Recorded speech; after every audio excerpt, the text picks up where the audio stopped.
Olá, pessoal! Na aula de hoje a gente vai conversar um pouquinho sobre tuberculose, tá?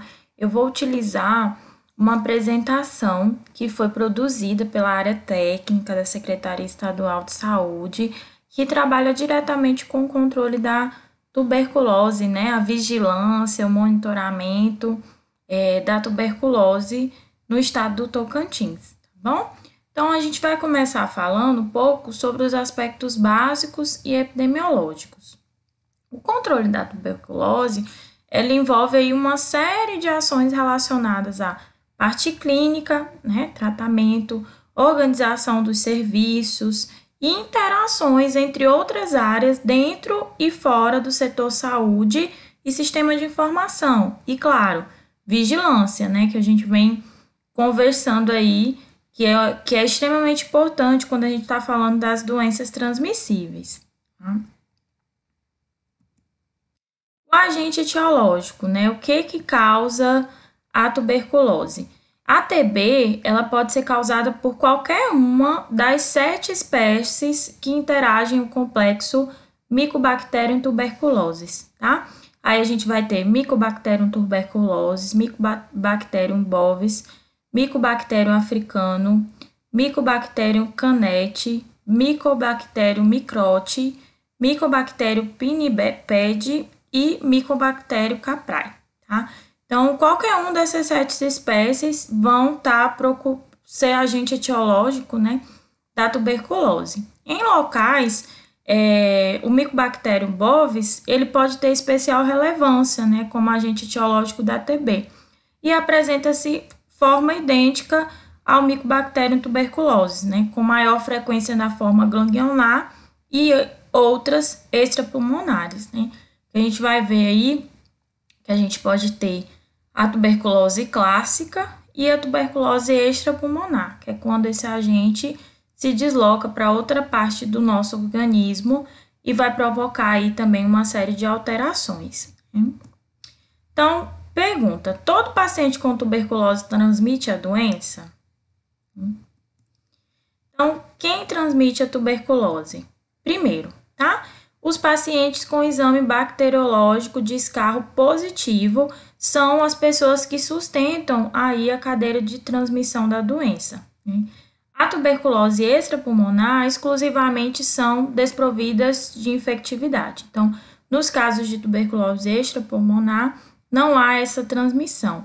Mas na tuberculose clássica, né? Então, quando você tem um exame bacteriológico do escarro, né, positivo, quer dizer que essa pessoa está transmitindo, né, para outras pessoas a infecção, né? Então, as crianças com TB pulmonar, em geral, ela tem baciloscopia negativa, né, uma observação importante. E por isso, pouca importância aí quando a gente pensa na cadeia de transmissão da doença. Então, como ocorre a transmissão aí da tuberculose? Né? Ela é transmitida pelas vias aéreas, né? Então, quando a gente tem aí a fonte de infecção, que vai ser um doente bacilífero, ou seja, que está com bacilo positivo, né? E em contato com outra pessoa. É transmitida através das gotículas, né, gente? Então, quando a gente fala, tosse, né? E o que pode acontecer também é a suspensão, né? Alguma dessas gotículas, né, de peso maior, ficar aí sobre os objetos, sobre o solo. Então, a gente precisa, por isso esse cuidado também quando a gente pensa em TB, em relação aos objetos, né, das pessoas que estão infectadas. Então, a probabilidade de uma pessoa ser infectada vai depender dos fatores exógenos, né? Entre eles, a infectividade do caso-fonte, né? Então, infectividade, capacidade de infectar outra pessoa, quantidade de bacilos, né, que ele vai estar expelindo. A duração do contato, né, qual que é o tipo de contato, então, e o tipo de ambiente que é partilhado. Geralmente, a gente vai investigar as pessoas que atuam ali no mesmo domicílio, porque aí tem um contato prolongado, né, esse contato próximo. Mas toda avaliação de risco, ela deve ser realizada de forma individualizada, né? Então, a gente precisa entender aí, de fato, como que acontece, né? Risco de adoecimento, o que a gente tem aí? que estima-se que 10% das pessoas que foram infectadas pelo Mycobacterium tuberculose venham a adoecer, né? Então, o risco de adoecimento por TB, gente, ele pode persistir por toda a vida, né? E aí a gente traz aí o quadro 1, que traz o risco do adoecimento por tuberculose nas populações vulneráveis, que é algo importante que a gente precisa considerar. Por exemplo, nas pessoas que estão vivendo em situação de rua, o risco é 56 vezes maior, tá? Nas pessoas que estão vivendo com HIV, o risco é 28 vezes maior.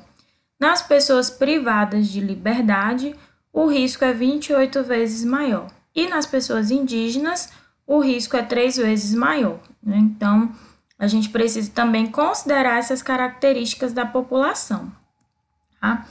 Nessa imagem, a gente consegue ver um panorama aí da tuberculose no Brasil e no Tocantins. Esses dados ainda são aí de 2017, né? Então, a gente pode ter tido uma modificação.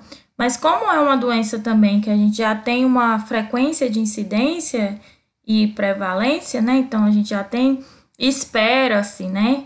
Uma quantidade de adoecimento por ano, a gente pode não ter tido uma modificação brusca, né, nesses dados epidemiológicos. Então, em 2017, né, a gente tinha aí 73 mil pessoas com tuberculose no Brasil, né?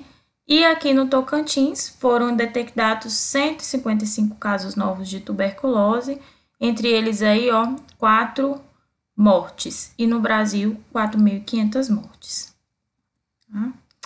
Então, panorama aí, né, só para a gente comparar, 73 mil no Brasil, 155 casos aqui no Tocantins, né? Desse panorama do Brasil, 71% vieram à cura, 10% dessas pessoas abandonaram o tratamento. Olha esse dado também, tanto que é interessante. 76% dessas pessoas foram testados para HIV, né?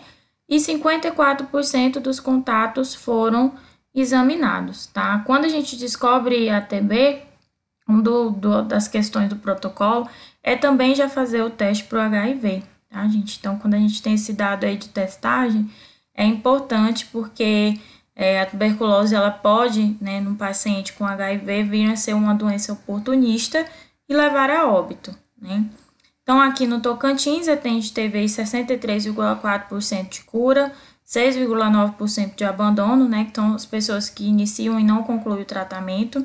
78,6% dessas pessoas foram testadas para HIV, né, e 86,5% dos contatos examinados, né, que bacana. Então, um número aí interessante da gente pensar, porque quando eu penso nesses contatos examinados, também me dá um panorama de como está sendo feito essa assistência, né, então esse controle aí, essa vigilância.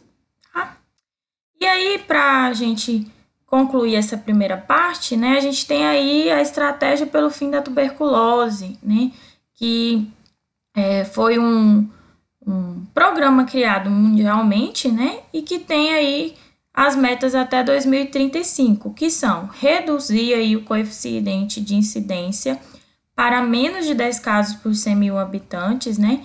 Aqui o Tocantins em 2018 foi de 9,7,1 para 100 mil habitantes, né? Então a gente está aí dentro desse coeficiente esperado.